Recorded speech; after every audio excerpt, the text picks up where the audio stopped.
Alors peut-être que justement, Carlos Alcaraz va remotiver Djokovic à se retrousser les manches pour défier encore un peu plus, le jeune Espagnol qui décidément emporte tout sur son passage. Donc pour rappel, hein, c'est le plus jeune numéro 1 mondial. Il décroche un deuxième titre du Grand Chelem avant ses 21 ans, comme Nadal et Becker. Mais il y a une stat aussi assez marquante, un chiffre dégoté par notre partenaire Josette Matt. Alcaraz a décroché son 10e gros titre. Alors j'entends par là, hors trophée ATP 250, c'est-à-dire 2 Grands Chelems, 4 Master 1000 et 4 tournois ATP 500, soit autant que l'ensemble des autres joueurs du circuit nés en 1998 ou après, hein, donc soit les Tsitsipas, Sinner, Roger Aliassim, Musetti, De Minaur, Humbert dans une certaine mesure.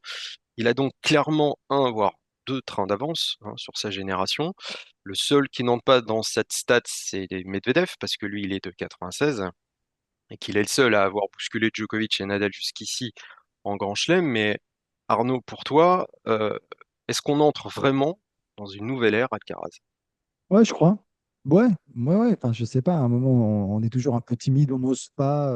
Mais oui, enfin, au regard de ce qu'il est en train de nous montrer quand même depuis 1 an et demi, on peut pas dire le contraire. Oui, c'est du Alcaraz par-ci, du Alcaraz par-là. Enfin, et ses résultats le prouvent cette année quand même. En dehors de Roland, où on se dit, ah, c'est bon, il a que 20 ans finalement, il trébuche.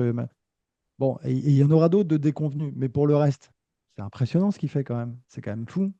C'est fou. Voilà, depuis qu'il a repris, là, cette année, on prend sa feuille de match, elle est quand même, elle est quand même folle, non? Hmm. Donc, oui, on rentre dans une nouvelle ère. Après, voilà, c'est de savoir. Il y en a, certains diront, mais est-ce que le physique tiendra? Ok, bon, Nadal, ça a tenu globalement, hein, même s'il il y a eu quelques pépins, mais ça tient.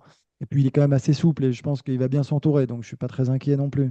La tronche, il a l'air d'avoir quand même bien la tête sur les épaules et bien dans l'entourage. Quand on voit aussi la relation qu'il a avec Juan Carlos Ferrero, il est dans un petit cocon là. Il faut surtout pas y toucher. Il est au top, il est heureux. On le voit souriant, on le voit hyper épanoui. Il se pose pas de questions en fait. Il n'y a pas défaite ou victoire. Je remets en question tout ce qu'on a semé, tout ce qu'on a nourri ces dernières années. Moi, je trouve ça génial. Donc, tu as quand même tous les voyants qui sont au vert. Et en effet, pour rejoindre Cyril, pour moi, c'est Alcaraz et les autres, hein.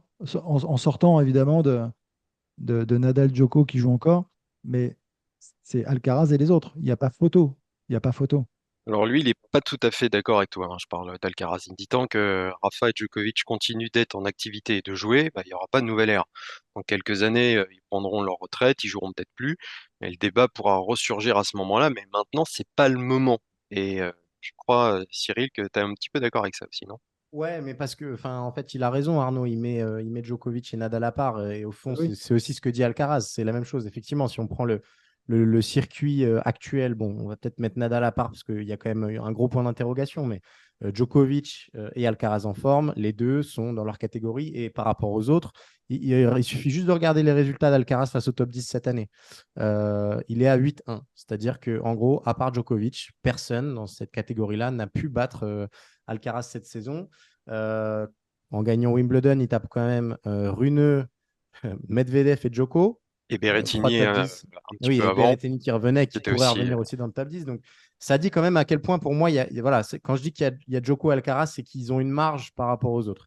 Après, par contre, je suis d'accord avec Arnaud, c'est une nouvelle ère, qu'on le veuille ou non, parce que c'est un peu dur de dire ça pour Daniil Medvedev qui avait réussi à battre Djoko en finale de l'US, mais malgré tout, c'est la première fois, je trouve, qu'on voit un joueur capable de battre le meilleur joueur, enfin un des membres du Big Three, au sommet, en finale d'un grand chelem, au bout de 5-7, avec moins de pression peut-être que ce qu'avait connu Djoko pendant l'US Open.